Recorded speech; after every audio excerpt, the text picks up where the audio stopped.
Hi, everybody. My name's Nathan, and it's Hi, been Nathan. 1 week. Hi. It's been 1 week since I've watched Loquisha. You guys don't mind, do you? Just there we go. It certainly helps keep it at bay. It's been a good week.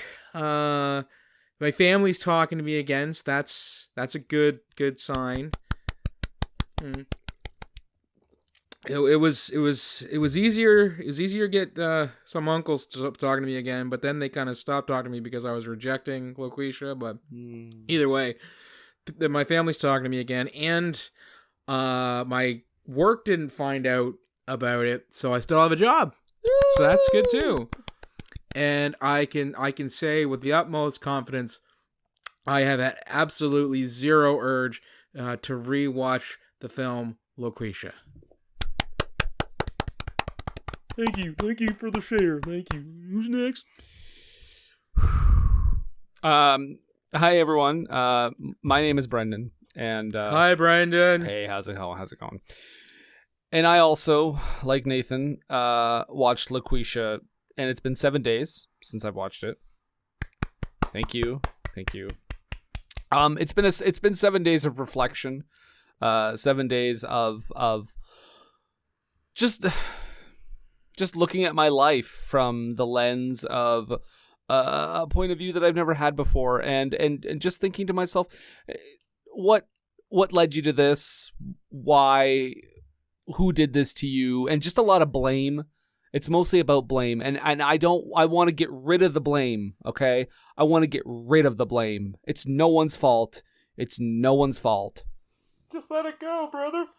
Thank you, Elsa. And yeah, I'm letting it go. And guys, I just want to say I feel great. I feel a lot better, and I'm not seeing hallucinations of white people as black people anymore. So that's a nice change. Thank you. Very good, very good. That was some excellent sharing, fellas. And as a present for your 1 week of not having watched the film Loquisha, you get to watch the Robert Townsend classic, Meteor Man. I have some qualms with the title of that movie. You know when I pick a movie, that's when I'm under pressure now. The question always comes back to me, what were they thinking now? Whoa, what were they thinking?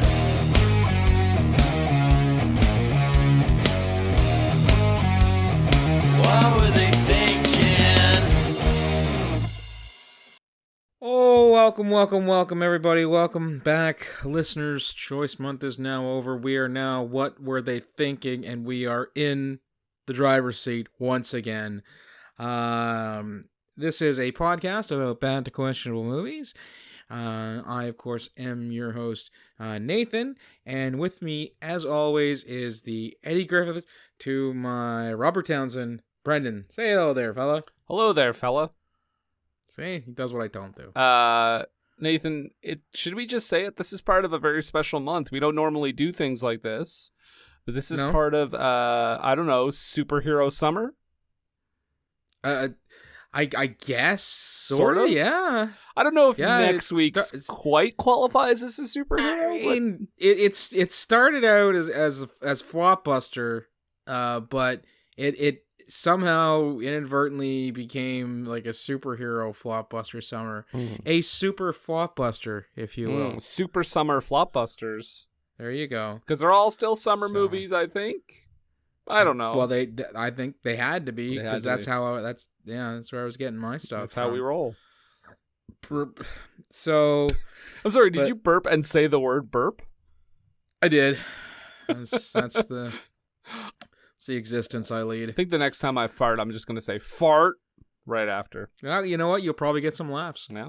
So, Nathan, usually when I burp, I say burlap to make a nice Simpsons reference. Oh, okay. Gotcha. Yeah. So, Nathan, I'm assuming we're here to play America's favorite game show, and please indulge me, Meaty or man. Nathan, what we do here is I'm going to show you an item, and you have to tell me. Sorry, buddy. You have to tell me whether buddy. it is a piece of meat or a man, which is also technically a piece of meat. So Nathan, you're first up. First up, this 12-ounce ribeye, meaty or man? It's meaty meat. Very good, very good, very good. Now, Nathan, your next item. This is meatloaf. Actually, again, there's no. You can't go wrong if you always guess meat on this game Oh, show, I'm so very it's sorry, Nathan. No. I'm very sorry. That is actually the singer, R.I.P. Meatloaf a Day. Is he not made of human meat? Are we not men? We are Devo. Da-na-na-na-na-na. And that was the shortest game show ever. Thank you, guys. See you next week. Everyone, make kisses to the audience. Mwah, mwah. Get out of here, Chuck Woolery. Sorry, I don't know how he got in here. So, no, we're talking about the Robert Townsend classic Meteor Man, which should be Meteorite Man. Oh boy, here we go. Because just a spoiler, he gets struck by a rock that falls to Earth from space. Now, while it is in space, it is a meteor. However, once it enters the Earth's atmosphere, it becomes a meteorite, and this should be Meteorite Man. Okay. So, right out of the gate, not a solid start. Flaws right away. Right away. But as for the plot, we have our teacher. Yes. I didn't even get his name. His name is Jeff Jefferson. Jeff Jefferson. His name is Jefferson. His full name, not Jeff Jefferson. Yeah, our high school teacher. I think he's a high school teacher, isn't he? You know what? His name. No, he's an elementary school. He's an elementary school teacher. Jefferson. You know what though? His name is now Jeff Jefferson for the rest of the podcast. Oh, okay, cool. Jeff Jefferson is an elementary school teacher who also moonlights as a musician. One night, I guess at a gig, because that's never made super clear, he gets struck by a meteorite and gets some fantastical superpowers and becomes Meteor Man. I thought he was a teacher. And he goes on to help fight crime and stop gangs and drug dealing people, as he says once in the movie. And also the Riddler's there. So yeah, hilarity ensues. Also, Nathan, we should point out, and I guess we'll get into more detail later. The movie does a really good job at showing that he gets the powers of a meteor. It's definitely what a meteor would give you as superpowers. You know, like the ability to see through people's clothing, but not all the way because it's only PG. PG, not PG-13.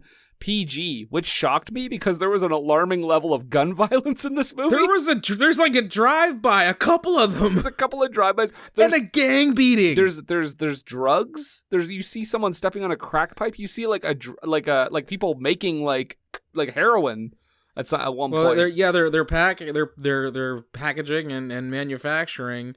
I think it's heroin. They could be in the process of creating rock cocaine, aka crack. But we don't really know. But we just know that they're drugs because at that point, Meteor Man says, "All right, you drug dealing people." I'm like, no one talks like that. Can I tell you as well? So this is the funniest MPAA rating reason I've ever seen, next to Cutthroat Island for like strong pirate violence, but strong pirate action, I should say. This one is, and I'm serious, I'm just reading it as is, rated PG on appeal, so it must have been PG-13, and then he appealed it, for children caught up in perils of an urban environment. Oh, okay. Well, that is the official MPAA rating. There's a lot of kids in that gang, so...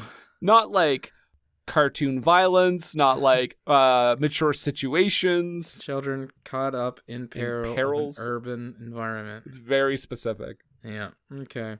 Well, let's go. Yep. Let's get going. Sooner begun, sooner done. Yes, we watched this movie on a channel that was very difficult to find. I will say I was worried at first.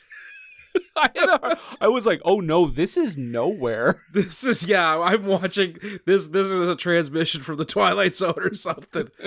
It's got other like really interesting movies on there, but it's like if you click on it, it says it's 1 minute and 40 seconds long, and then that 1 minute and 40 seconds lasts for like an hour and 45 minutes. Thankfully. So I mean, right away, there is a lot of people in this movie that I was actually surprised given what we get out of the movie for the quality of it. I mean, you've got Michael Jackson on the soundtrack. Cypress Hill shows up. Naughty by Nature's there. Another Bad Creation, which was like a popular young hip hop group in the lines of like Criss Cross or something like that at the time. We got James Earl Jones, Marla Gibbs, Robert Guillaume, Frank Gorshin, Luther Vandross, Don Cheadle. I know I'm forgetting people, but we'll discover them as we go along because there's no stars in the sky. They are all in this movie, and I don't know how. Either Robert Townsend is the nicest guy in the world, and people are more than glad to do this movie with him, or it's a movie 43 situation where he's got dirt on them and maybe got them sort of agreed to a movie that they didn't really want to be in and then held them to it.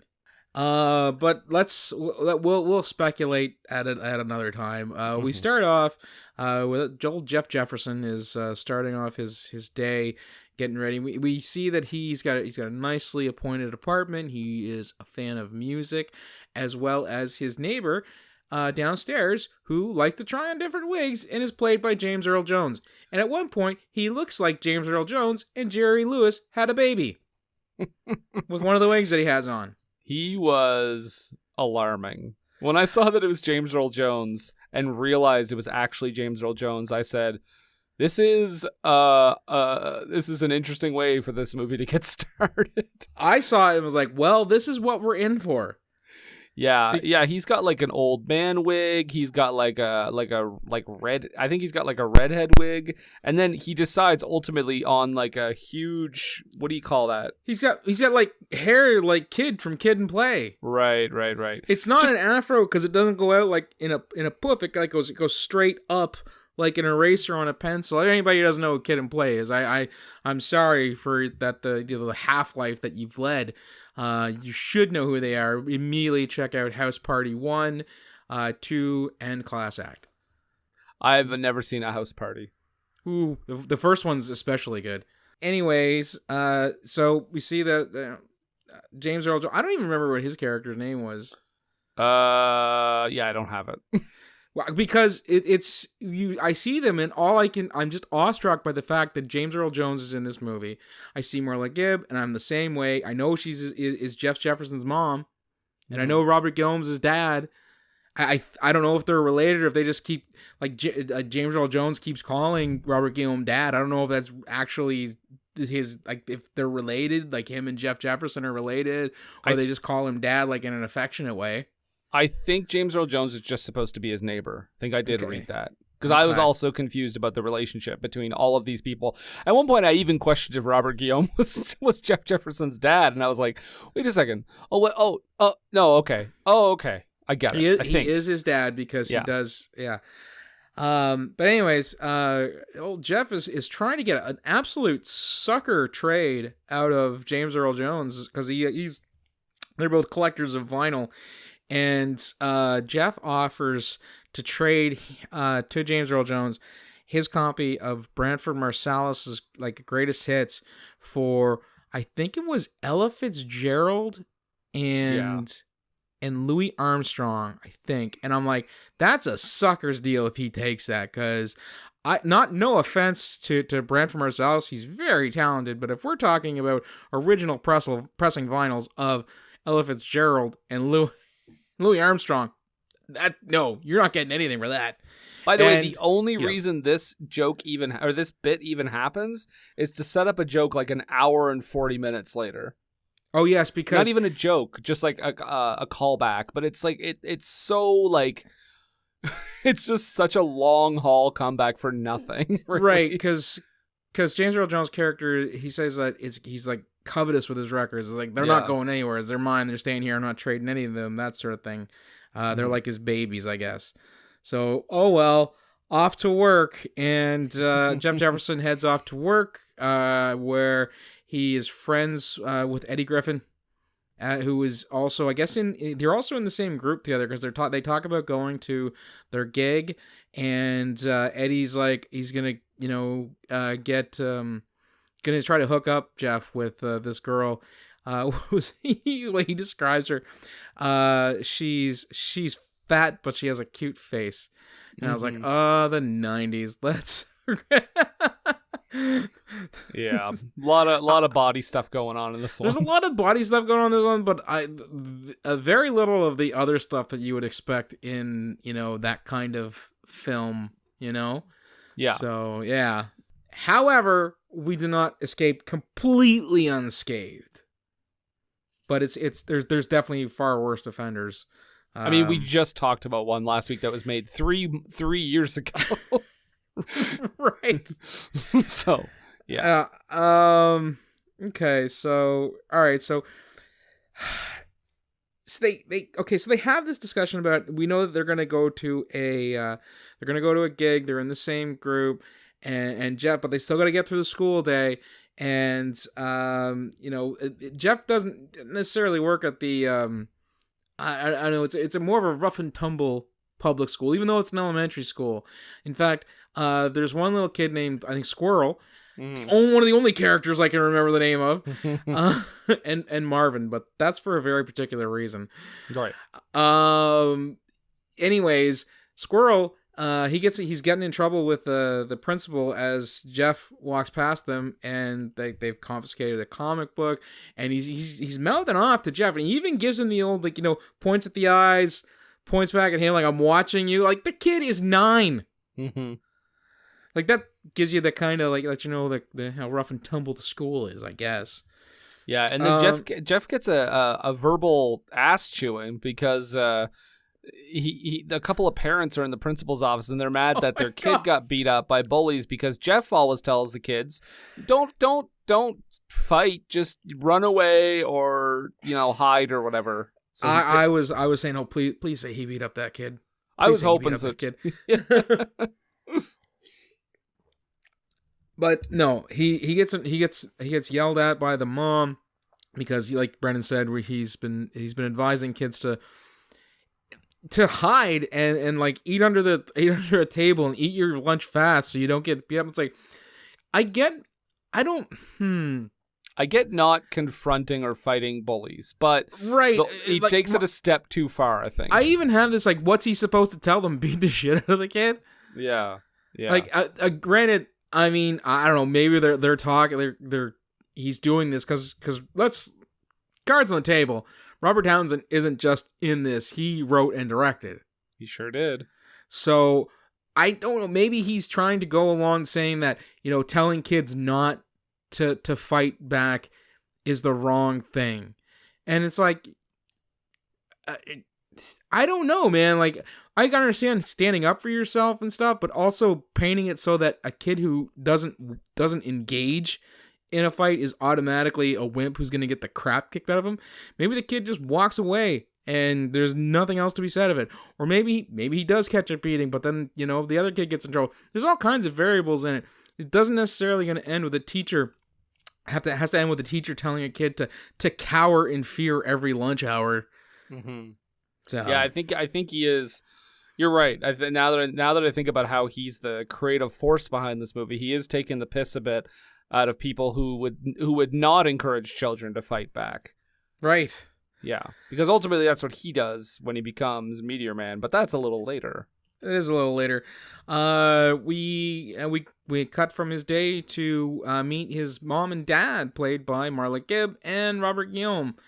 And I'm like, man, this has got quite the cast. And this is the first time we see old James Earl Jones with his kid and play hair. Yeah. They're just walking and talking about the neighborhood and stuff, and I guess general life in their area when they come across the golden lords, yes. And Nathan, what would you say is one common trait that all these golden lords have? Bleach blonde hair and satin baseball jackets. So scary. When I think mid-90s gang wars, Boys in the Hood, Juice, New Jack City, I immediately think satin baseball jackets and Wesley Snipes hair from Demolition Man. It's true, they do have that. and the guy we Don meet, Cheadle's there. Yeah, the guy we meet first of all is played by Don Cheadle. His character's name is Goldilocks. Now, I don't understand why he gets to be named Goldilocks because everybody else has the same hair color. It's not like it's a dig or something. Maybe he was the first one, and then everyone called him Goldilocks jokingly. But then he was like, "Ha ha ha! I'm at a executive position now, and one of the decrees I get to decide is that you all have to wear the same haircut."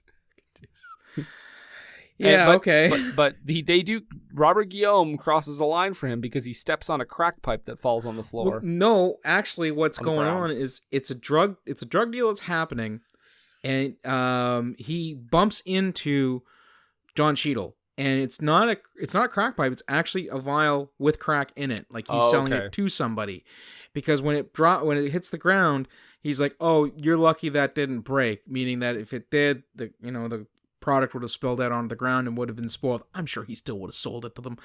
But then Robert Guillaume does, as you said, he steps right on it, crushing the glass into the ground with the crack and everything like that.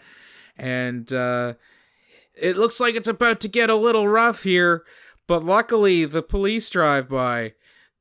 That was one of the weirder take-homes from this, and I guess I was kind of jaded towards a lot of, black cinema from the 90s, like as I jokingly mentioned earlier, like Boys in the Hood and Juice and Dead Presidents and things like that, where the police are not to be talked to or trusted. This movie does not have that. It's almost like they're saying, like, if you want your neighborhood to be a good place, you have to go along with the cops and talk to them. And I was like, man, a lot of this stuff sounds really familiar. And then I remembered that Robert Townsend had a sitcom called The Parenthood. And there was an episode, because he plays a film critic, I guess, in that show, if I'm remembering correctly, where he reviews a movie that's not unlike Boys in the Hood, and they give it a thumbs down because of the portrayal of, black life in the inner city, and he thinks that, this sort of thing's not helping. We need to, work to make our communities better and that sort of thing. And I was like, it just seemed really off. Like, I mean, I get the idea, I get where he's coming from. It's, it's your opinion. That's cool. But it was jarring considering the other movies, that I've watched, even like, something as light and fun as Friday, despite the fact there's a drive-by in that and someone almost gets killed. So it does feel mildly Republican. A little bit. Yeah. Not full on, but like there's enough of like you said, with the cop stuff and the keep the drugs out of the streets and keep the prostitutes, get rid of all the prostitutes and stuff. And it's like, yeah. It feels very moralistic, and that often says to me, this movie's kind of leaning on its right side a little bit. Mm-hmm. For sure. Sure. And maybe that's a Robert Townsend thing too. As he got older, maybe he, went more closer towards that approach. I don't know. Well, it could be. I mean, there is something to be said about, folks as they get older, being parents and stuff. They think, they have to play a lot safer because they got kids and things like that. And, hope that never happens to me. Anyhow, so we get past this confrontation because luckily the cops roll by. Yeah, and luckily. Thank God. We love the police. We love them. We love dummy people. We love them so much. We love them so much that we went to the Capitol and we almost killed a bunch of them. We did kill one. Great day. So, well, yeah, that's it. I know it's not what you're watching, bud, right now, but I have been watching that January 6th stuff, and it's pretty entertaining. Pretty eye-opening. Yeah. Anyhow, but Meteor Man. We are then reminded that this is very much the 90s because we get a shot later of Jeff heading out to his gig, and he's got his removable car stereo. Yep.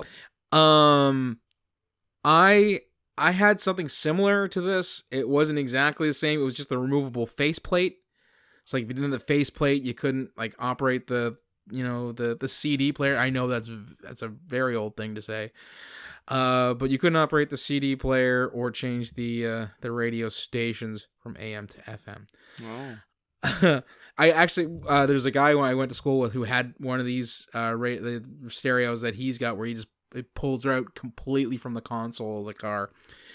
But that's not his big concern right now because he's out of gas and he's got to get to his gig. So what's he got to do? He's got to go interrupt the community meeting at the community center, which I'm surprised didn't play a bigger part in this movie. This seems like it should have had a touch of Electric Boogaloo to it. Yeah.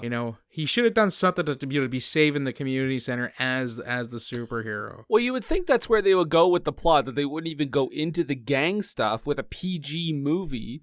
That they would you could get into the gang stuff, but I mean, maybe you're not saving the community center from a corporation, which we could have because there's one of those in here, sort of.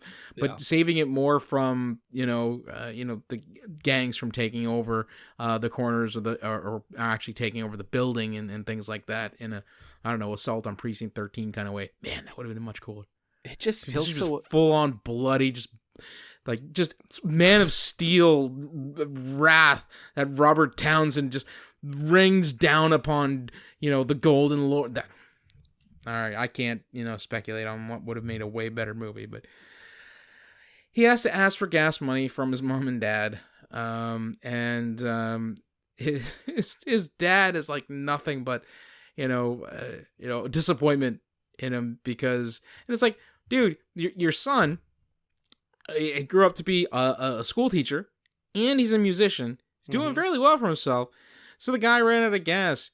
Give him $10 to go get some gas. He doesn't need the lecture. He has a paycheck. He will pay you back. Right. But it's not like he doesn't have a job or something. But they're too distracted in talking about their new community watch hats that everyone wants to wear. Although a funny little moment is that James Earl Jones looks at it and he just shakes his head like, not putting that on.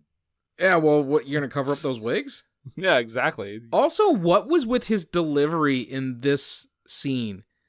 James Earl Jones' delivery for his dialogue in this like community center scene was really stilted. It just did not come out natural at all. Everyone seems like off in this movie. It's almost like whoever's holding the camera also has like a gun to everyone's head. It's just like getting them to read their dialogue because it does feel like that. And even Robert Townsend I thought was so flat.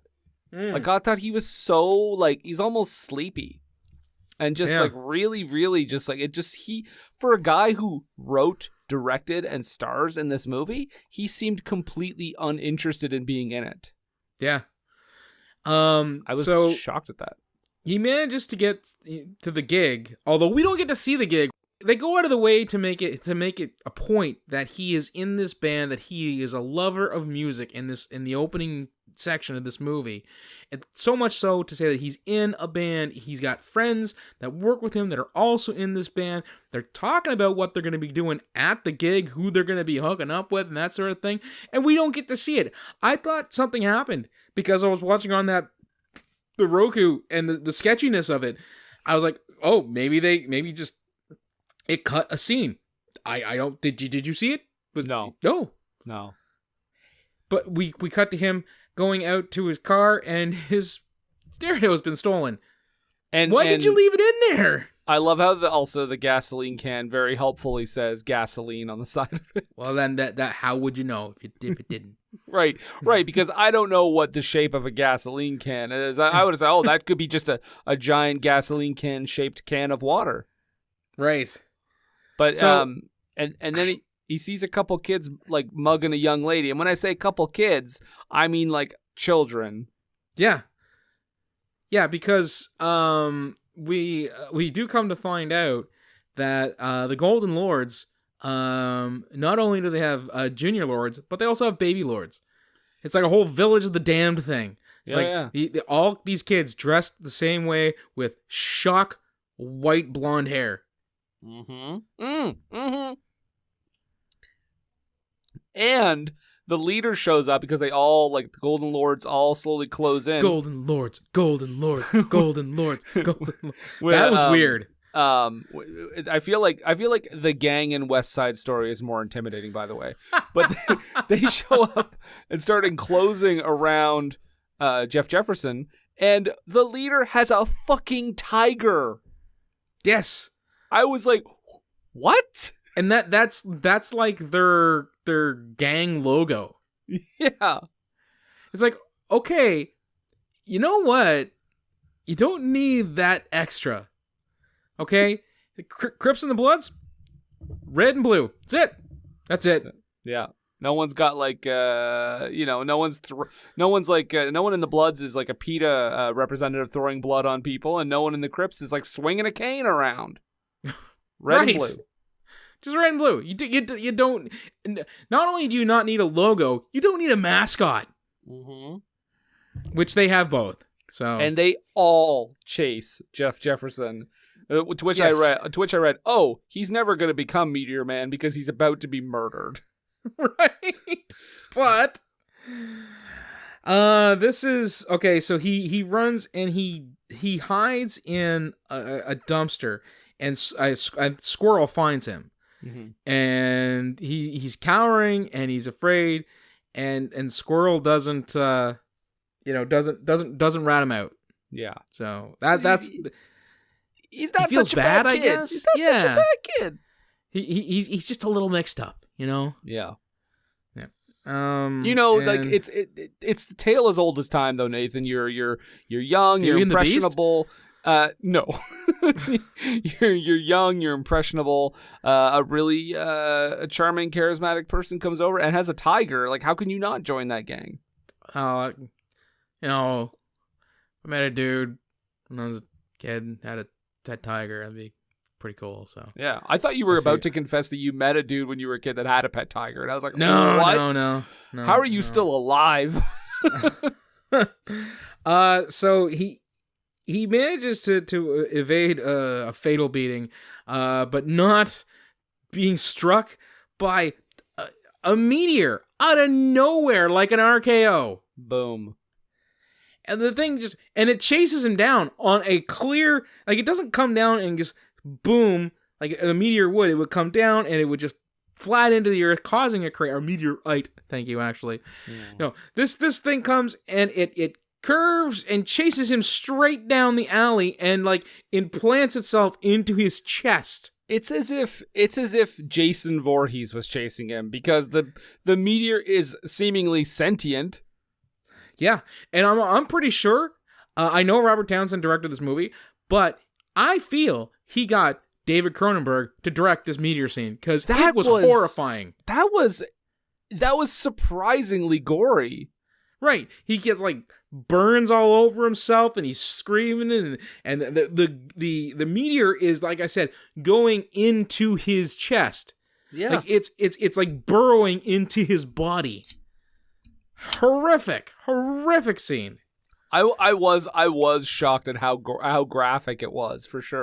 Like, wait, I did a quick Google search. I was like, okay, are you PG? Are you sure it's not at least PG-13? Because that was unrelenting. Yeah, unsettling, yes. and it was body horror, like you said.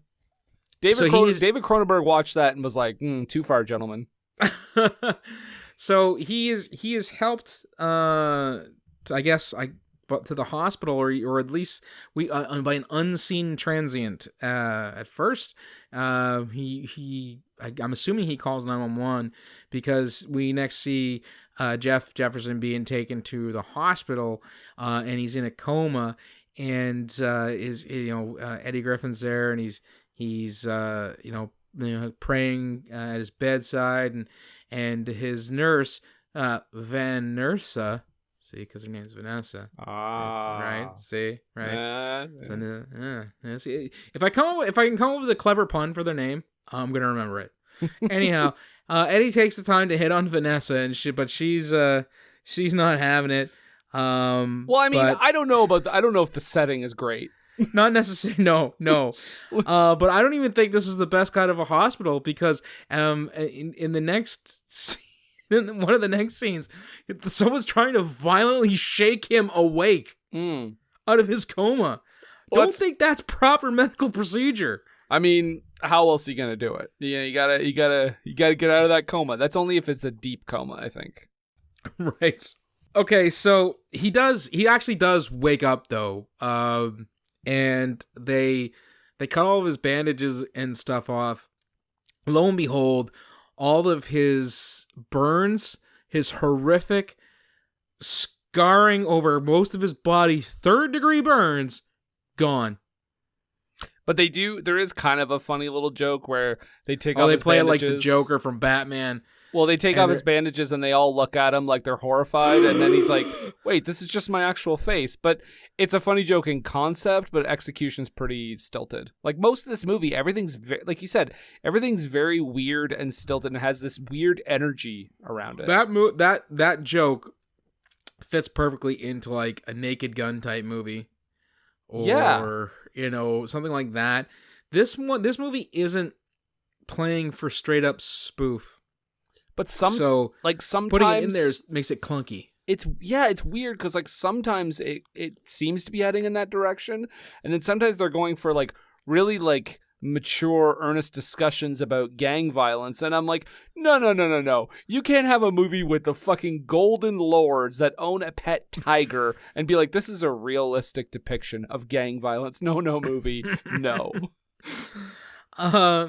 So this is where we get a glimpse of what some of his superpowers is because he brushes his hand up against a book. One of the, I think it was Vanessa, but maybe it just been somebody who was in the room with him that had a copy of their textbook because I'm assuming they're an intern. This is a teaching hospital, that sort of thing. Yeah, because he wakes up with 48 people in the room. There's a gajillion people in this room. Like, that's not okay. No, not at all. He brushes up against the book and immediately absorbs all the knowledge of that book, learning through osmosis. And he schools the doctor, quoting like page and paragraph and everything like that. Unfortunately, this encyclopedic knowledge of this one book only lasts for 30 seconds. Just like a meteor. They never say why can't he just like touch the book again?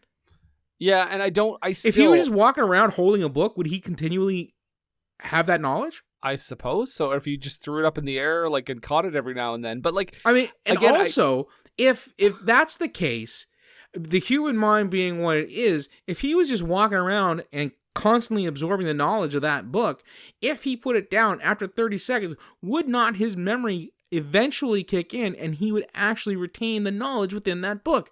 These are the big questions that Meteorite Man does not answer. Oh, Robert Townsend, you really dropped the ball on this one. Putting him on blast. Yeah. So, and he also learns another one of his powers is that he can see through everyone's clothes, but only in a PG fashion. He has X-ray vision, like, so, like, he can see through walls. And yeah, go ahead. Sorry. I was gonna say there's one point where he figures out he can see through walls, so he goes over to look outside, but then we see him looking down into like a cafeteria or a common room where they are. I'm like, I thought he was looking outside. So did I. I was so confused about that. It's like, is there a fucking foyer outside or something? Also, that has like vending machines and tables where people are just dining al fresco at night. Yeah. Also, like, wouldn't he be seeing people's insides? Like, I actually saw an episode. It was either The Twilight Zone or it was the 80s Alfred Hitchcock Presents series where these three kids each got a magical wish, and one of them asked for X-ray vision so they could see through girls' clothes, and they couldn't control it, and they would try to look at girls like bras and stuff, and they would see like their intestines and their hearts and stuff like that. Sounds hot. I never understood how like an X-ray vision.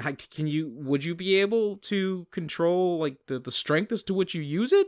Yeah. Again, it doesn't make any sense. So he can see through their shirts and their pants, but not their underwear.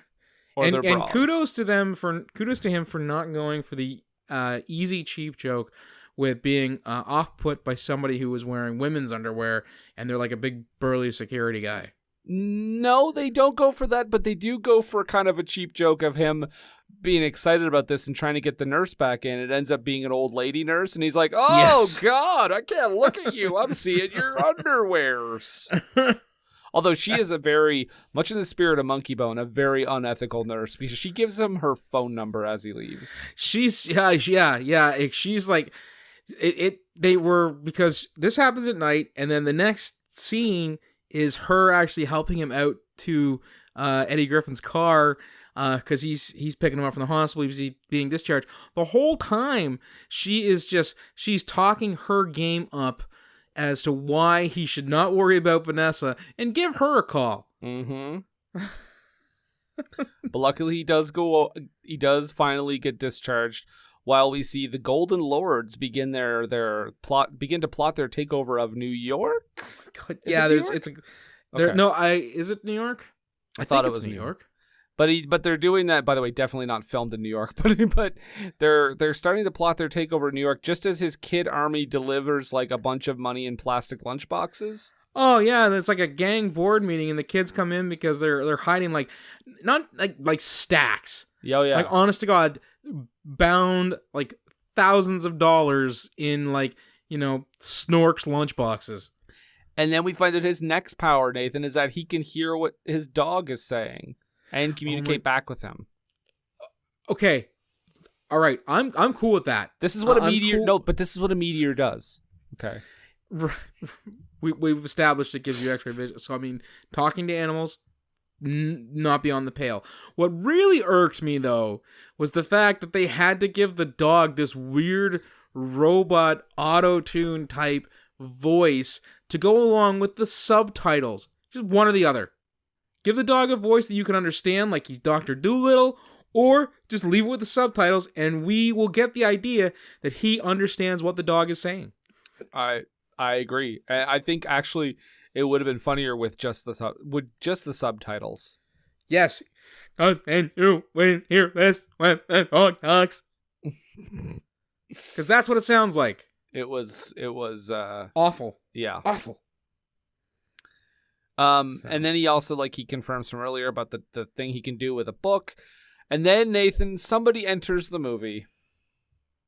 Yes. We didn't talk about him in the opening. We didn't. But Mr. Schwill Schmosby is in this movie. That's right, he's Marvin the Transient, and he's got a piece of meteorite, and he's using the powers too. Although he didn't have to absorb it, and he has no lines.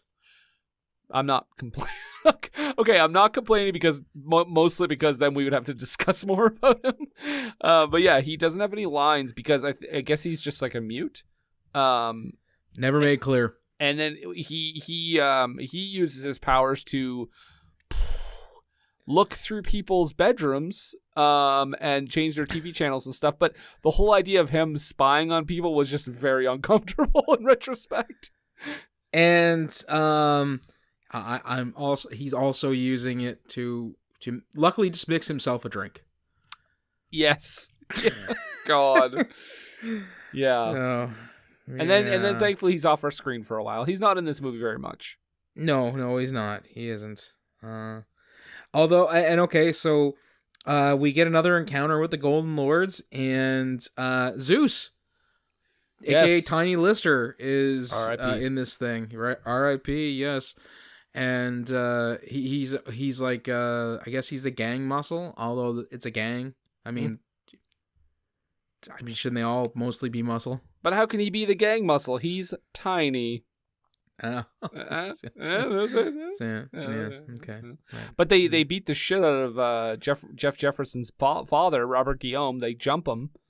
Yes, we have a brutal gang assault. And then they quickly cut to one of the most baffling cameos. I mean, I was delighted to see him, but Wallace Shawn is in this movie? Yes!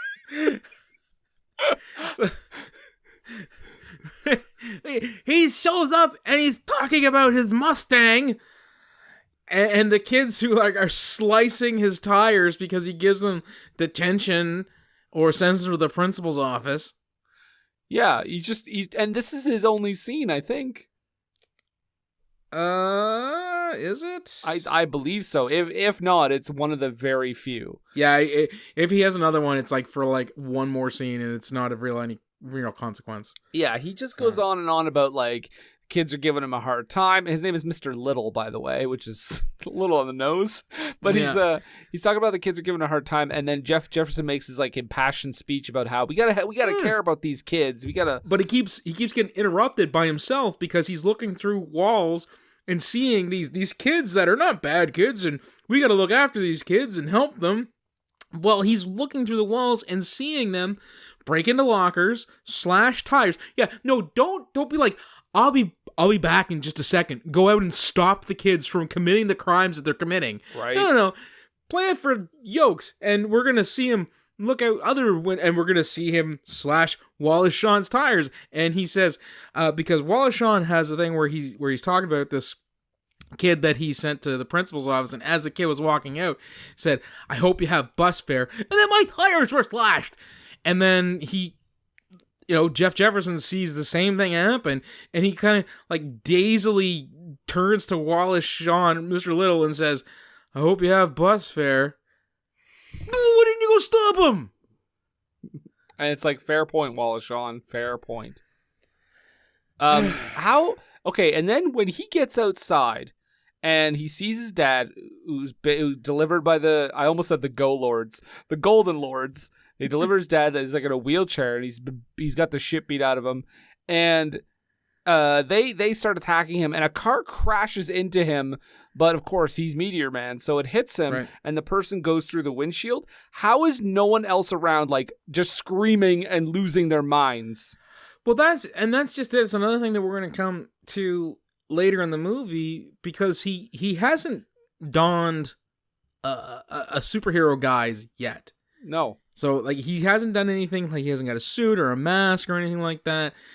And everybody, he's doing all this shit in front of everyone. He fights off the Golden Lords, and trashes a car, and they're like, "How'd they do?" And he's still super dazed with his delivery on these things, and he's like, "Oh, they must have gave me some steroids when I was in the hospital, and that's why I haven't."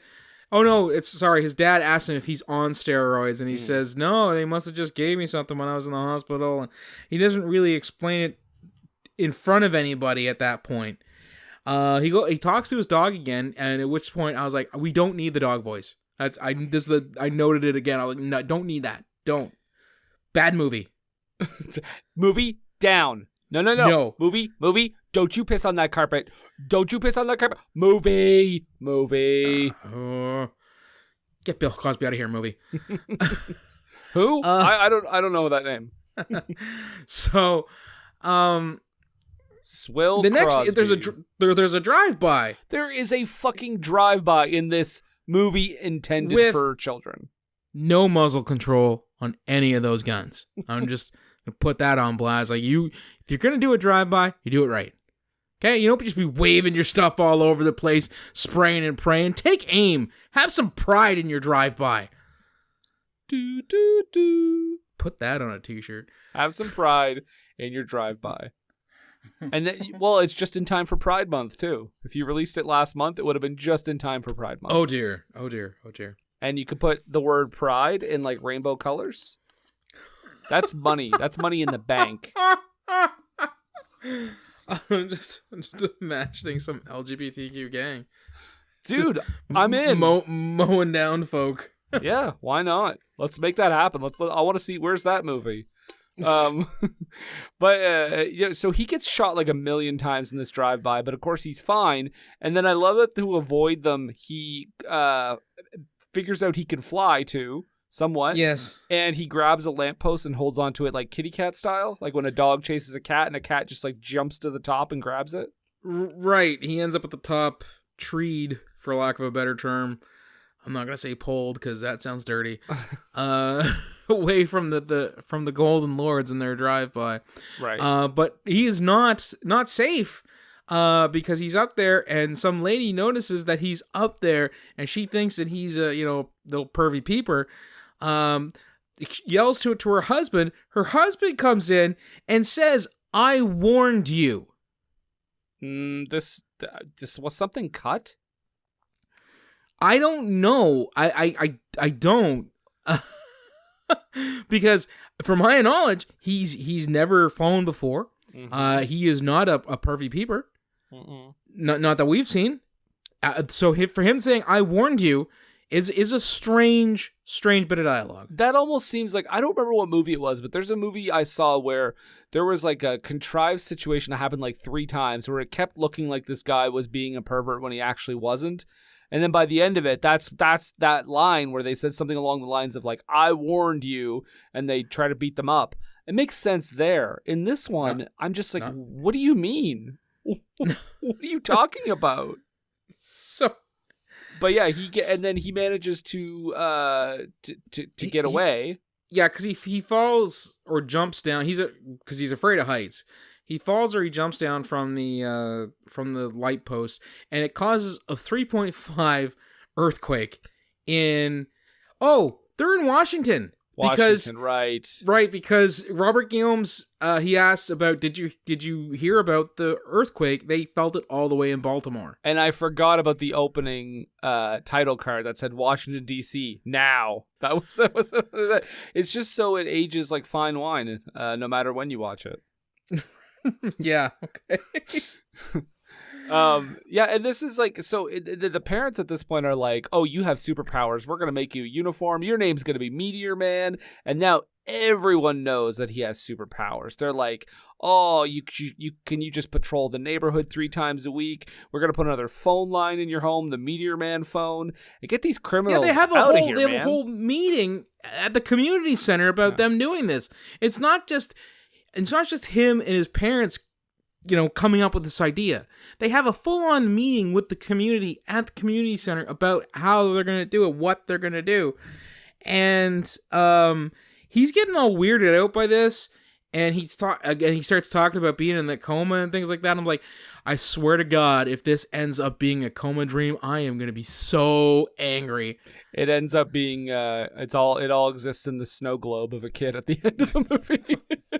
Awful.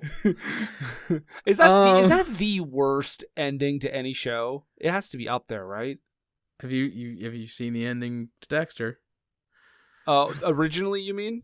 Yeah, the original That's one, pretty bad. But I think the other one's worse though, because it like negates everything you watch. I suppose. I mean, yeah, for an entire show, I'd say that's probably up there. I was gonna say the whole Who Shot JR thing, but that was just the end of a season, not the end of the show. It turned out to be Jerry Lawler. By God, King! Me. I can't believe you did that, King. I thought I was your friend. That gun don't belong to you. So, before we have this community meeting, though, the parents are wise to it, and they say something or words to the effect that nobody must know, and then they have this meeting. So I'm like, so much for nobody must know. Yeah, because they have that, and this is where you said like they want him to patrol the neighborhood a couple times a week and get out these pimps. Prostitutes and drugs. And pimps, prostitutes, and drug addicts. Yeah. And I'm like, whoa, movie. We can do away with one of those groups. The other ones could probably just use some help to get out of that life. Yeah, we don't need pimps, but like let's leave the sex workers alone, okay? Yeah, and how's about maybe, helping out the drug addicts rather than beating the shit out of them? Right. So I got out my little soapbox there. You did. The movie takes a real Reagan approach to it. It does. It really, really does. But you're not far off by it.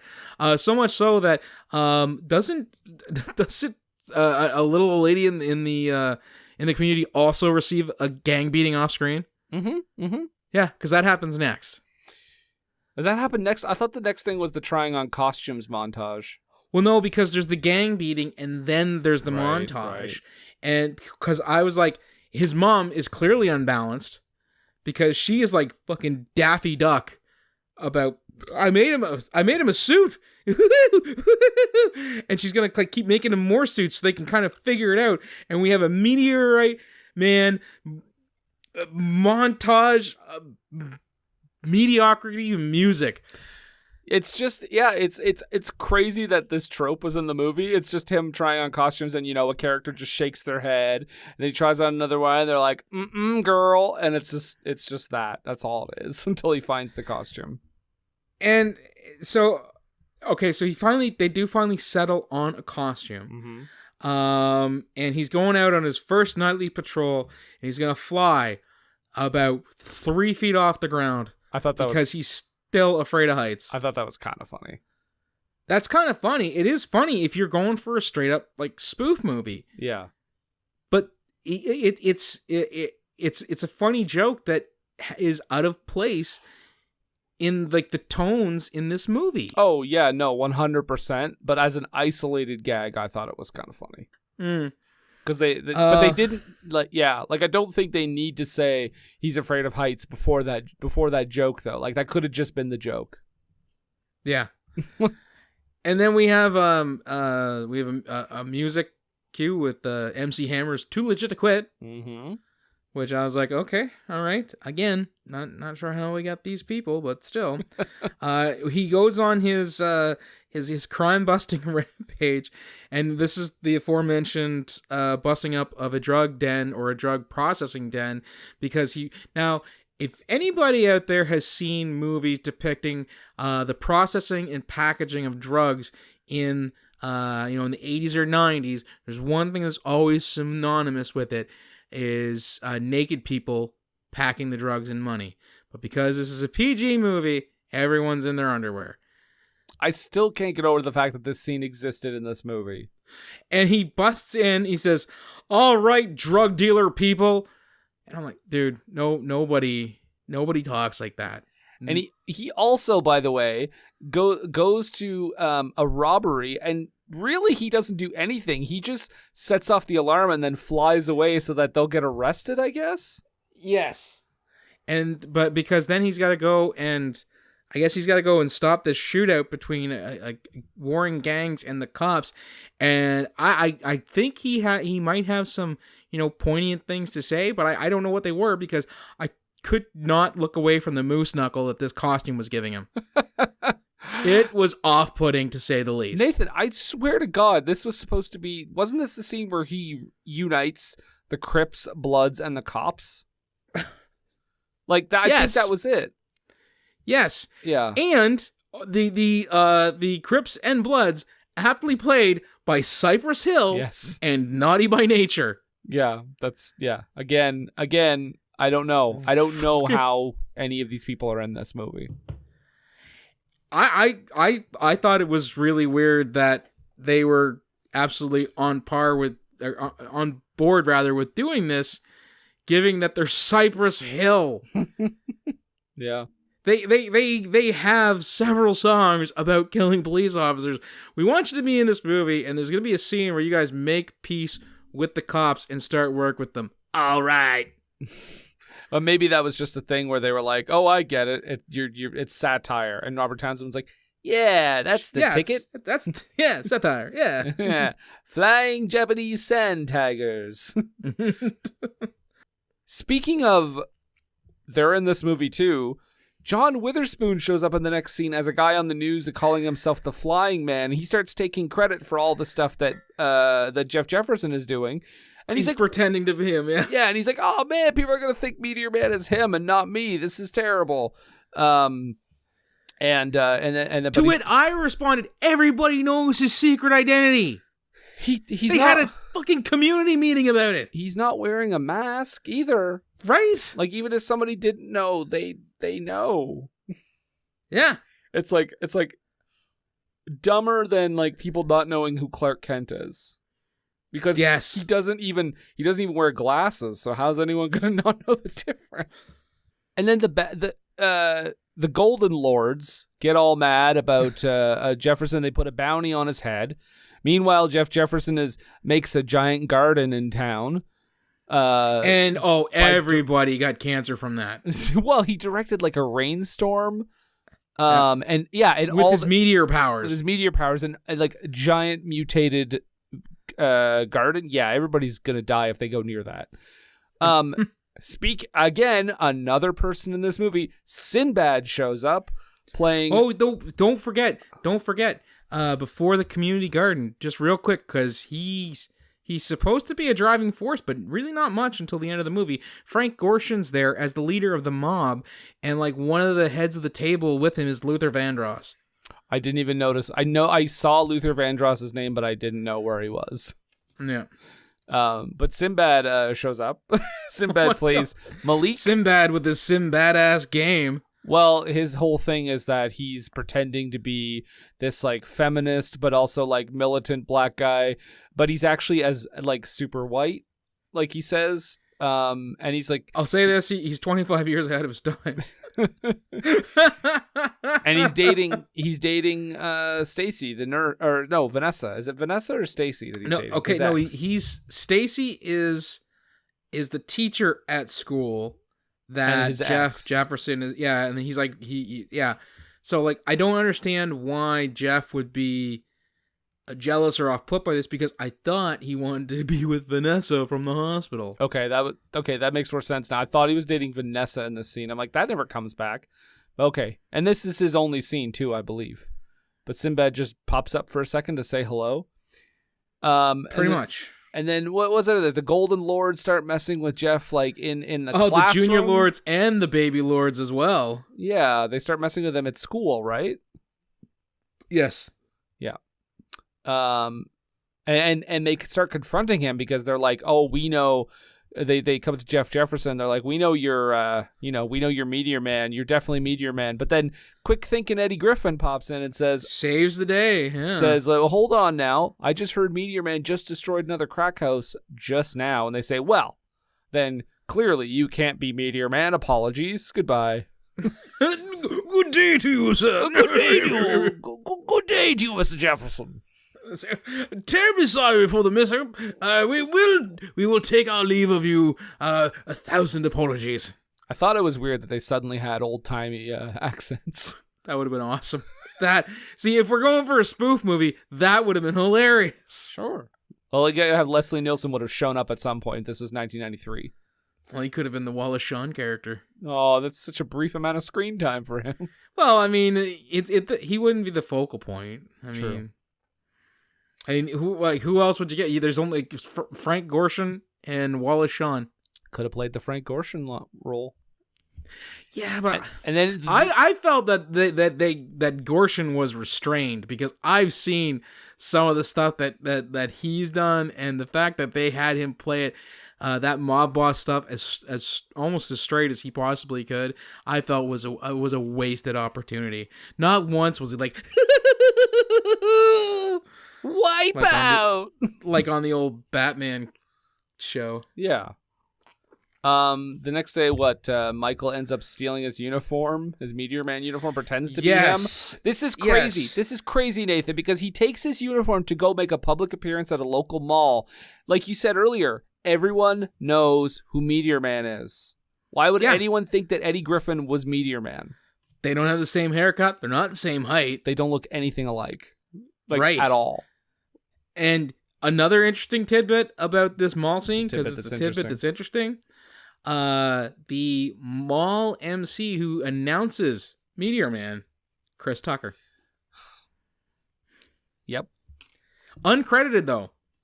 Yeah, well, what is this, 1993? I don't think he was really anyone then. No, I know, but usually at least you get like a sound credit or something like that. Yeah, yeah. But yeah, he was the MC for the mall. And there is we have to have the Lord's attack at the mall. They were fully willing to There was going to be a mall shooting. In a yes, in a fucking public mall. PG movie. Someone almost got murdered in a mall during regular business hours.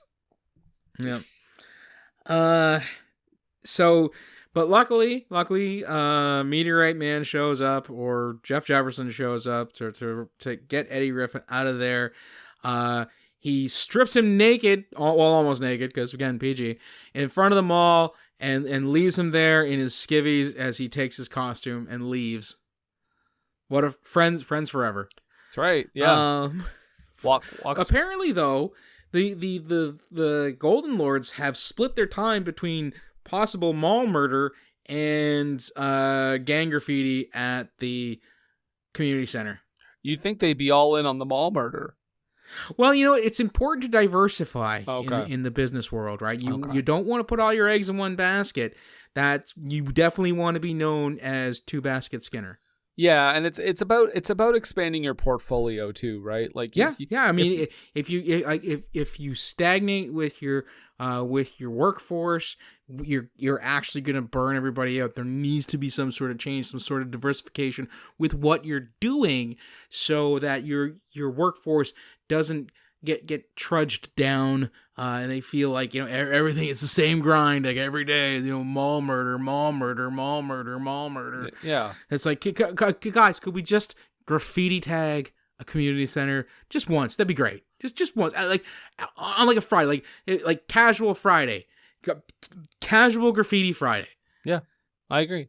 It's a problem that exists to this day. So this movie is very holds up in that way. I'm pointing out that issue.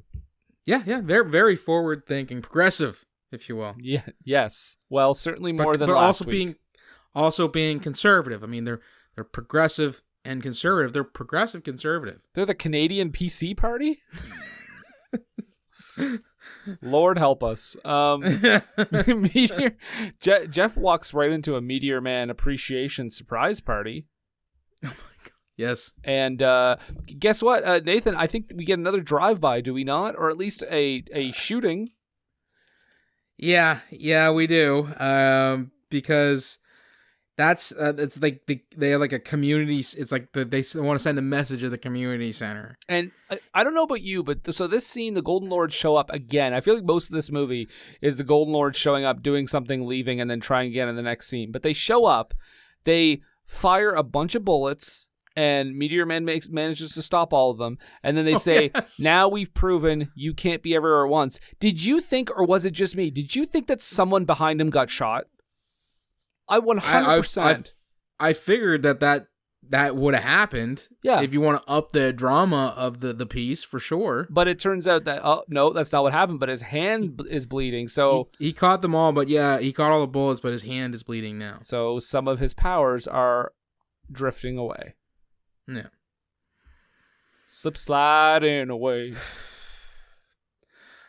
And I'm like, if he figures this out, like he does figure out that that his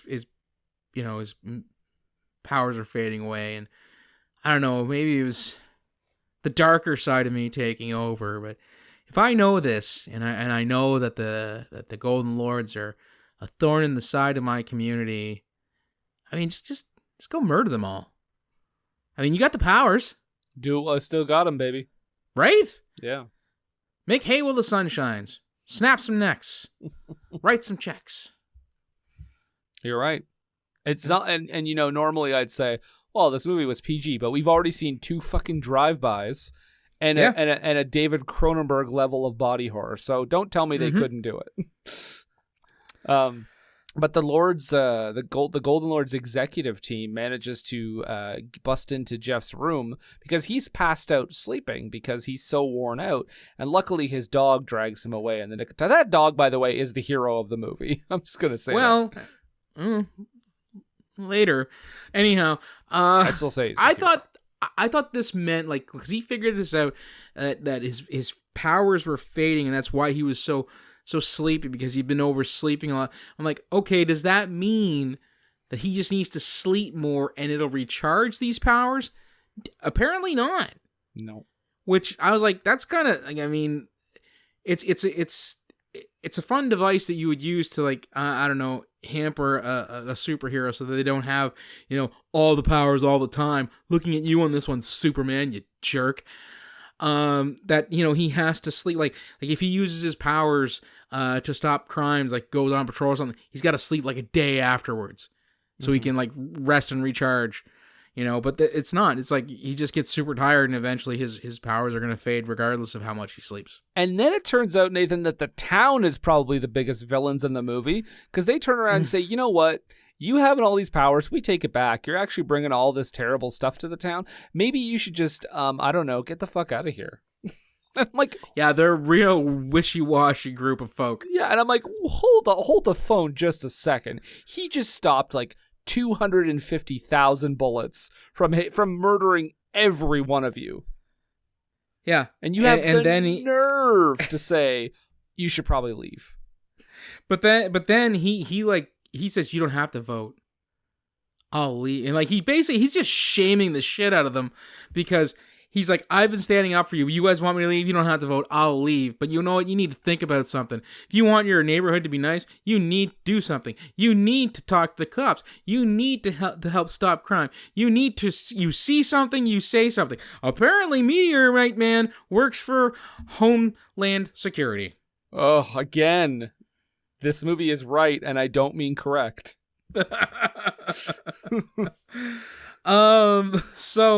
But he has no time to do that because the Golden Lords are back again.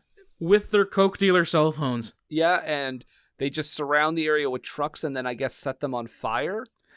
What was with the trucks? Because, I mean, the trucks had, like, they weren't just, like, transport trucks. They couldn't just get regular transport trucks. One of them's like, the circus is in town. And the other is like, only good guys wear our boots. And there's, like, an advertisement for cowboy boots. I'm like, did the Joker supply them with these trucks? I'm surprised one of them said you can't spell slaughter without laughter. I was like, when I saw it, I was like, how much time did they spend designing those before going? Like, that's the failure of that's the real failure of their organization, is they're spending so much time on aesthetics when really they need to talk about manpower. They need to talk about planning. I mean, if you cut out the routine trips to the hair salon to get the hair done, cut out the satin baseball jackets, cut out the vinyl decals, stickers for all of your logos on your cars, cut out the tigers. You don't need to have a live tiger. You don't need a mascot. Lose the people who are doing the full design of the trucks. You're gonna save yourself millions. You have 100 people in your group. Like you said, no tiger required. Right. And here's the in that particular section of the Golden Lords, if they are in league with the mafia and other criminal syndicates, I'm guessing that they're a franchise operation. There are Golden Lords in Denver, and there's ones in Chicago, and there's ones in New York, there's ones out west. Oh, thank you for reminding me. I need to renew my my Flint, Michigan Golden Lords membership card. Oh, it's that time of year again already? It's coming up. It creeps up on you. It does. It sneaks up. Luckily, that stuff's deductible. Yes. Because it's business expense. Now, excuse me while I enjoy this delicious glass of tap water. Yeah. That would explain some of your taste in movies. But yeah, so this is like the big finale, which I would tell you how much time was left in the movie at this point, but I couldn't tell because the service I was using said my minute and 40 seconds was up. So I had no idea, but it felt hours ago. It felt like this was like a half an hour. Like, it just kept going.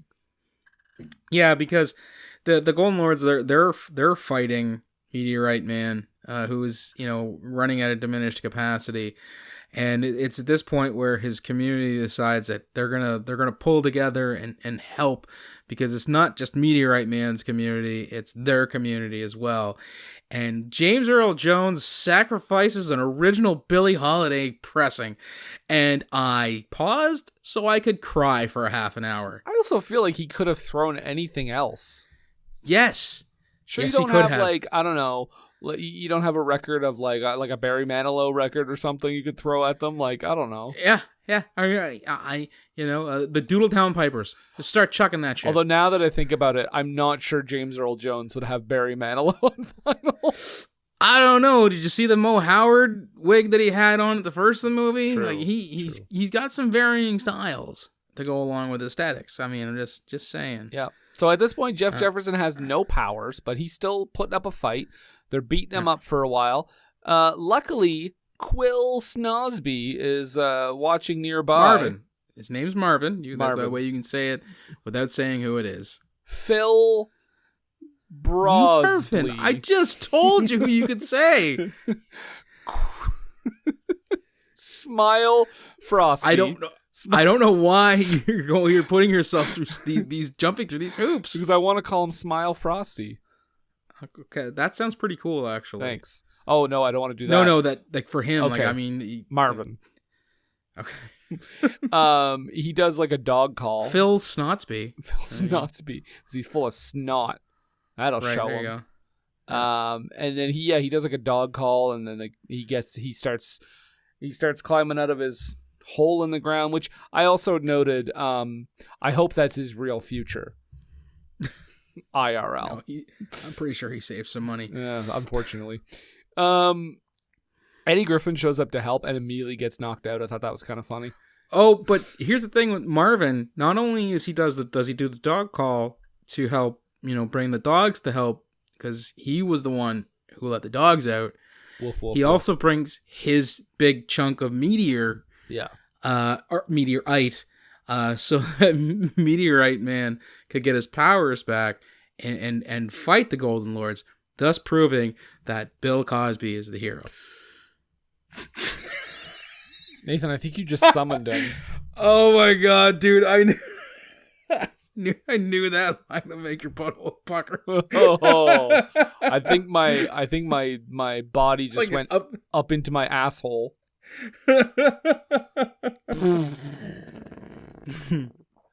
Jeez, I hope nobody isolates that sound. Oh, he's the Bill Cosby is the hero. Good God Almighty. So yeah, and then eventually, they fight for a while, and then the piece of meteor goes rolling by, and both Did you catch before that happens? Did you catch one of the lines that somebody yells during the fight? I laughed pretty hard because all I heard was, "You ain't bad, you ain't nothing," and I was like, "Oh man." Like the Michael Jackson video. Oh, okay. Gotcha. Yeah. But Jeff and Simon, I guess is his name, the gang leader, they both touch the meteorite at the same time, and some of it goes into both of them, so they both get the meteor powers. Yes. And then this is the part that makes the least sense, by the way. I know I'm making a bold statement, but he touches a Bruce Lee book. Okay, Jeff touches a Bruce Lee book on fighting and learns all of Jeet Kune Do. But not only learns it, but knows how to do it. I could read an entire book about self-defense. Unless it's put into practice, I don't know how to defend myself. You mean you wouldn't read through an entire book and say, "I know Kung Fu"? Nope, because I'm not Neo. But that part made no sense, because the thing they set up is that when he touches a book, he reads it and he knows everything that's in the book. But that doesn't mean you know how to actually fight like Bruce Lee. So is it that he reads it and knows it, or is that he absorbs the knowledge? I think I don't know. It was weird to me. Also, it's weird that after he does this and he fights for a while, whatever, they both touch a runway model, how to be a runway model book. And they both are forced to do it. It seems like they're forced to do this. Like, I think you can choose just not to do this. Like, you don't have to be a runway. And then, of course, they do, the cat fight thing and all that shit. I love that they used Technotronic for the musical number on that, the whole walking the catwalk thing. Yeah. They're like, the pump up that group. Yeah. And then I was temporarily upset at this dumb movie for killing off a dog by having Simon throw a dumpster at this cute little lovable dog, but thankfully that gets reversed later. Spoiler alert. #dog murder. #not dog murder. Yeah. They take out Debo. or Tiny Lister, Well, Zeus. his thing is every time he's ever hit Jefferson, though, he gets hurt because you can't really punch him when he's full on Meteor Man, right? Yeah. And he just breaks like every limb. Like he keeps hitting him. Like, did you not learn after it's like the first It's one? like that scene in Deadpool when he fought Colossus. Yeah. And just as body horror-esque. Yeah. Right? Like, again, PG, guys. And okay, so I was waiting for Meteorite Man to beat up some kids here. Oh. And what happens is so much worse. May I? He go right ahead. So after Meteor Man ties up Simon, because he takes the meteor out of his chest, he goes up against the kids, and he doesn't fight them, but he does use his levitation powers to take their clothes off. Yeah. And the movie is presenting it in a way where it's like, oh, he's going to embarrass these kids, but these are kids, so that makes it very uncomfortable. PG movie. PG movie. Meteor Man is like, ha ha ha, I'm taking off children's clothing. And I'm like, no, movie. This is not, no. Not okay. No, this is not okay. This is very weird. I mean, we have our save the dog moment. He doesn't strip them naked, but no, it's like everybody else gets stripped down to their skivvies. Yeah. It's just very weird that it's children. But yes, save the dog moment, please. Well, they save the dog. And who saves the dog? The hero of the film? The real hero, Bill Cosby. Oh! But he does. He puts his ribs back together.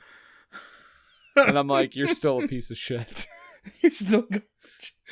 He uses the healing power of meteorites to put the dog's ribs back together. But Nathan, it's not over. They think they've won, but then the executive team shows up with Frank Gorshin, and he's like, "That's it." And Luther Vandross, and they're like, "That's it. We're gonna blow you all away." But then remember when he united the Crips and the Bloods in that 10-second clip during that montage? Well, they're all back. And they point their guns at him. They crash a car through a trailer to save Meteorite Man and his community. And then the cops come down because, gosh darn it, they're the real heroes of this thing. And arrest the entire Golden Lords Executive Assembly. And apparently the entire East Coast Syndicate. Because I'm pretty sure Frank Gorshin's not a member of the Golden Lords. I don't think he fits the motif. Right. But we do get a Meteor Man rap song to end the movie. Yeah, because they just crane out. That's it. That's the done.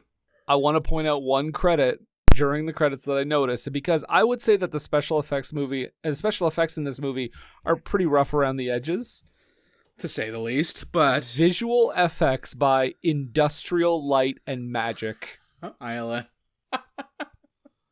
Wowzers. I guess you could only afford their base package. Yeah, their starter. There you go. That's it. That's Meteor Man. Or Meteorite Man. So I mean, it's obviously better than Loquisha. I mean, it's a pretty low bar to clear. Just about, it's a really low bar to clear. Yeah. But what would you say? Would you say it's worth a watch? Is it a drunk watch with friends? Would you attempt head trauma to forget it? Or are you avoiding this like the plague? See, I don't think it's got enough of I don't think that it's fun enough for me to say it's a drunk watch.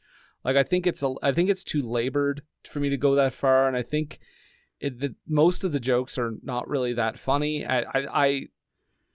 And eventually it just becomes lather, rinse, repeat. The Golden Lords show up, Meteor Man fights them off, they disappear, and they come back. So I'm actually gonna say I would attempt head trauma to forget it, because it's ultimately pretty forgettable, as crazy and loony as it is.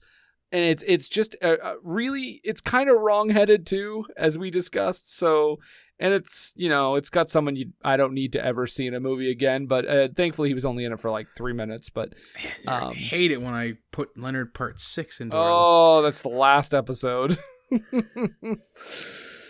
But yeah, no, I would attempt head trauma and forget it. What about you?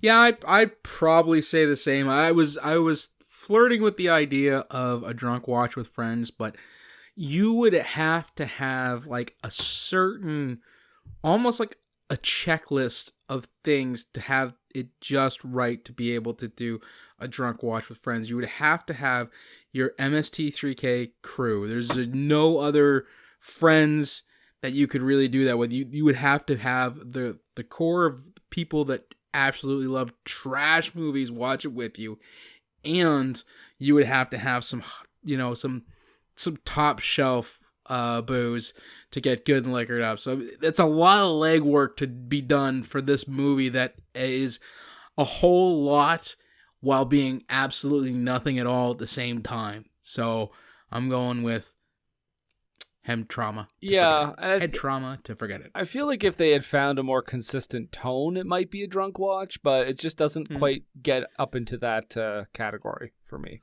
Right. Yeah. So, there you go. So that you guys don't head on up anywhere. Don't touch that dial, because remember, things have dials. We will be right back. What were they thinking? NPR bot, initiate protocol. Meteor. Yes, and we are back. Back. Again. And to the left. Back. And to the left. And to the left. It's a magic haiku. Or a low haiku. There. Brendan, what is the low haiku, in case this happens to be someone's first episode? And if it is, you did way better than picking the last episode. Well, much like the assassination of JFK, the low haiku is 17 perfect syllables that don't think about it too much. Try not to break down the movie we just spent some time talking about with more than 17 syllables, but does it in a poetic way. Ah, yes, but in not a traditional rhyming sense. No, that is not required. 575. Exactly. Please, Brendan, do delight us with your composition. Okay, I will. This movie's goofy. Is this a crime drama now? PG, not 13? Very good. Thank you. Okay, my composition is as follows. What's with the title? It is a meteorite. Also, F the cops. I wanted to keep it clean as I could for NPR. Right, we don't want to get kicked off. That's right. NPR bot? Yes, please. Initiate exit protocol. Beep boop bop boop bop. Oh, oof. There we go. Best investment ever. Yes, Milosh's finest work. Don't let him give us a movie, but keep building them robots. Yeah, so we have now waxed poetical, and we've had our talk about it. And we've actually we've given you our take on this flick. But we want our audience to be a free thinking folk. So much so that we like to say this thing around the office. And what is that thing that we like to say around the office, Brendan? Well, what we like to say is... Don't take a word for us!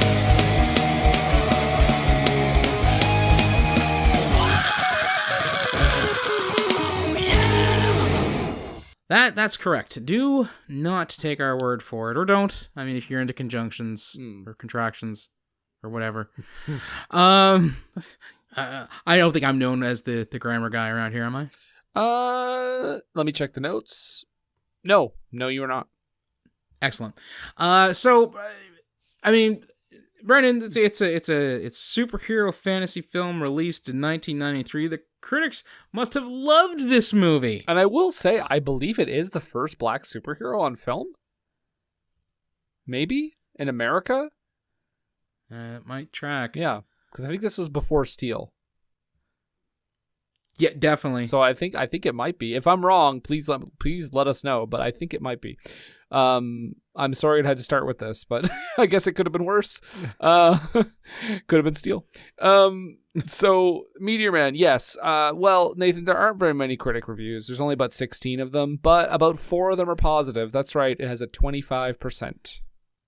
Okay. Well, I mean, but Robert Townsend, he's got a bit of profile as a funny guy. He's directed some good stuff. He's made some actually pretty good spoof movies. So I mean, clearly, he must have some fans who thought considerably higher than 25%. 36% audience score. Okay. All right then, I guess. Yeah. But Nathan, I will say that if you liked this movie, you might also enjoy A Fine Mess. Looks like it's saw it when I was a kid. Don't really remember stars it. Ted Danson. Yeah. And Steve Gutenberg. Howie Mandel. Howie Mandel, yes. Because it very prominently says Danson and Mandel as if they were like a comedy duo. You might also enjoy Roadie. I'm assuming that's the film about Jeff Jarrett's manager in the mid-90s in WWF. Deal of the Century, which apparently has Gregory Hines and Chevy Chase. Okay. Xanadu, which I have actually seen. I have yet to brave it. It's crazy. And then I don't know if you've seen this movie, Nathan, but you might also like a movie called Thrashin'. No, you be there. 71% audience score, no critic rating for Thrashin', by the way. I think that was the first episode where we started with all of our wrestling references, wasn't it? It could be. I know we weren't reading reviews at that time, so. No, it was either that. It was either that or Shark Boy and Lava Girl. I can't remember.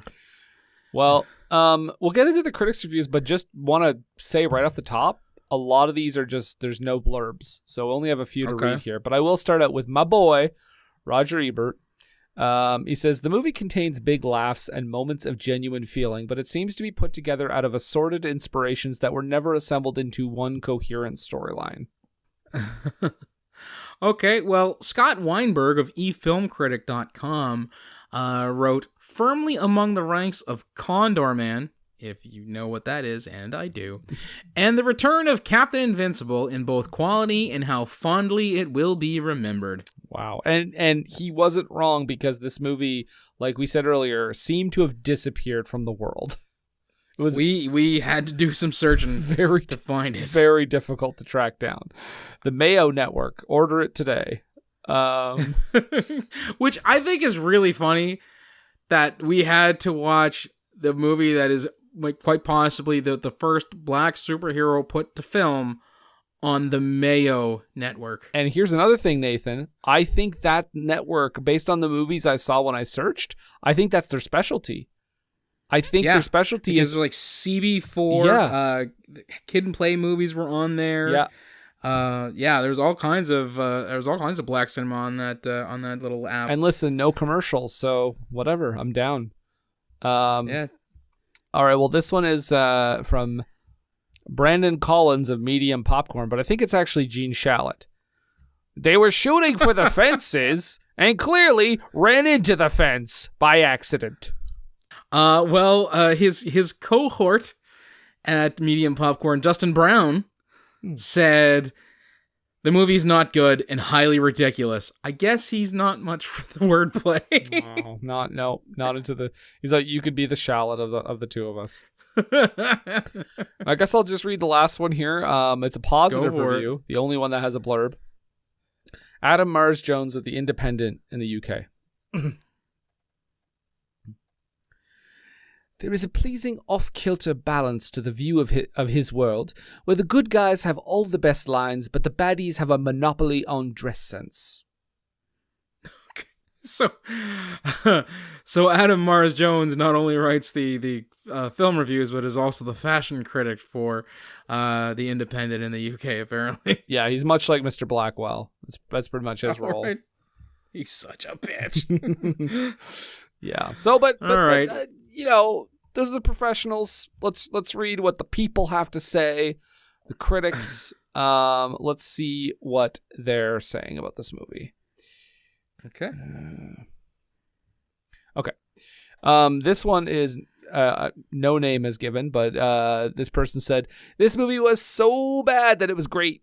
It was sad, but happy. Had a message that I think the young should listen to. Made me laugh, but had soul. With a small amount of guidance. 1.5 stars. That's 1.5 stars with all that praise? Yeah, I know, right? That's weird. Well, Jake C., he wrote, like an actual shooting star, again, it was a meteorite, not a shooting star, Townsend's pastiche of superhero films shine brightly at times, but ultimately falls flat as it falls back on patronizing tropes about urban crime and leaves it to none other than Cosby to save the day. So that must be Jake Cosby, because it's Jake C. Of course. Yeah. One of his long-lost sons. Film Grinder S says, 77%. A ghetto tale for the kiddies, only not. I don't know if I like that wording. Mm-hmm. Maybe if he provided an avatar, he might be a little more comfortable with it. Yeah, I mean, if I could see who it was coming from, maybe, yeah. Right. Yeah. Well, my next one comes from President L. I guess only assume that's President Lincoln. I thought it was President Lyndon Johnson, maybe, too.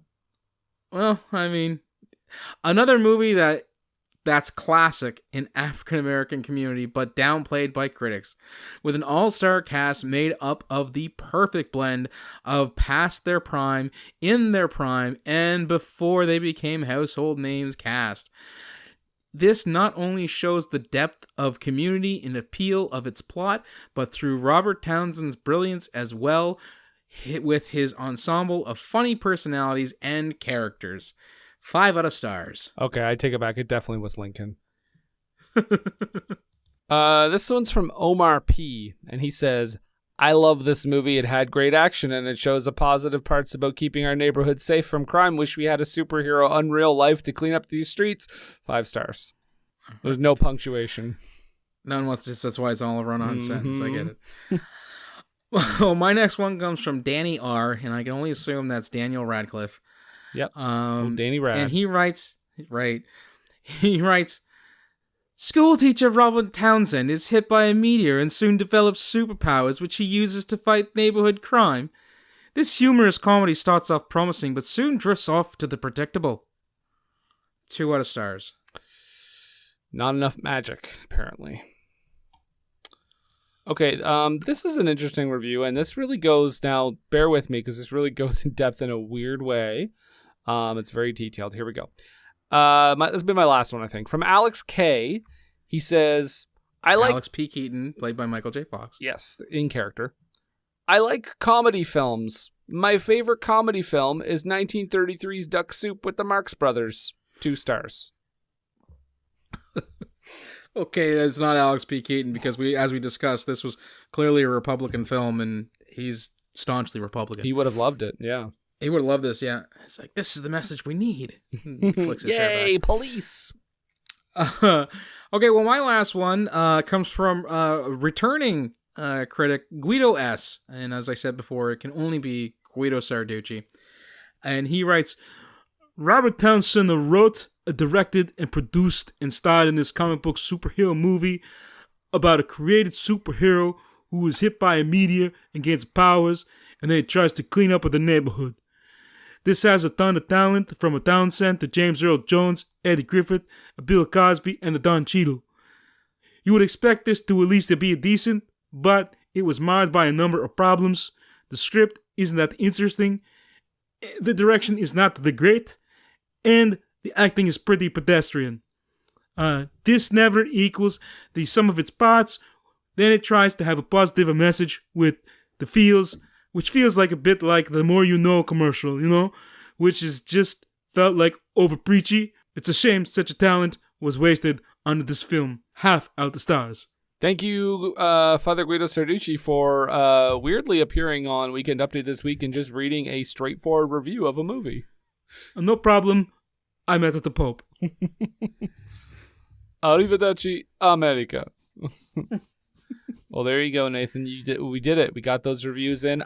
I don't know about you, but I like watching good stuff. I do too, but I do like watching some terrible stuff as well. Mm-hmm. But it is, as Brendan is teeing me up for this segue, it is time for the dance sensation that's sweeping the nation, everyone's favorite time of day. It's What You Watching, Bud? What you watching, bud? I don't know what you're watching, bud. I'll tell you so. Do do do do do. So, Brendan, what you watching, bud? Well, Nathan, I watched a movie, and I think maybe you might have seen this too, but I finally sat down and watched Repo Man, the 80s movie with Emilio Estevez. Oh, yeah. And Harry Dean Stanton. This movie is, I don't even know how to begin kind of describing it, but it's a weird, it's like a different kind of, I guess, like post-apocalyptic kind of world. And is it though? I don't even know. There's aliens involved. But they go to like a Black Flag show, don't they? I don't remember. But there's aliens involved. There's all kinds of weird shit. Emilio Estevez plays such an aggro character. Yeah. Of course, he works as a repo man, but there's 8 different plots going on at the same time, and it's one of those rare instances where it just works for me because the whole thing is just insane, and I really liked it. I loved it. It's crazy. Again, I can't do it justice, but it's called Repo Man. Make sure you watch the one in the 80s. Don't watch the Jude Law one. That one's not so great. I think that's just Repo, isn't it? That one's like Repo Men, and apparently I found out that they did that to bank on the notion that people might think it's a sequel to Repo Man, and they got in a lot of trouble for it. Oh, I see. I thought, okay, you know what I'm thinking of? Repo, a genetic opera. Yes, which is also a different movie. Also a different movie. Also one that I'm kind of interested to see. I've heard it's quite good. Yeah, I've yet to brave it either. But sorry, go ahead. Go ahead. No. Oh. But Nathan, what you watching, bud? Well, I am. My recommendation this week is not so much a what you're watching, unless you're watching me play it. It's a what you're playing.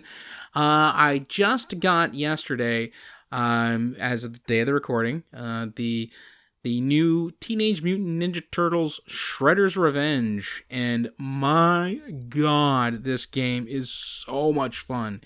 If you've played the arcade games, so just the Ninja Turtles arcade game or Turtles in Time, it is right in line with that. It's a fun beat 'em up. You can play solo, you can play as a team locally and online. The aesthetic is that of the 87 series, so it's just like playing those games with that, the Ninja Turtles that you probably know and love, that you grew up on if you're as old or maybe a bit younger than I am. You can play Casey Jones, you can play April O'Neil, you can play Master Splinter, as well as the 4 Turtles. There's all kinds of cool cameos and nods to the original series. I can't recommend it enough. I bought the digital copy on the day that it came out, and I have a physical copy coming to me eventually in the mail. I went full Malco on this one. And that was literally just for you, Malco. Yep, Dame Malcolm Wallace, friend of the podcast. All right, there we go.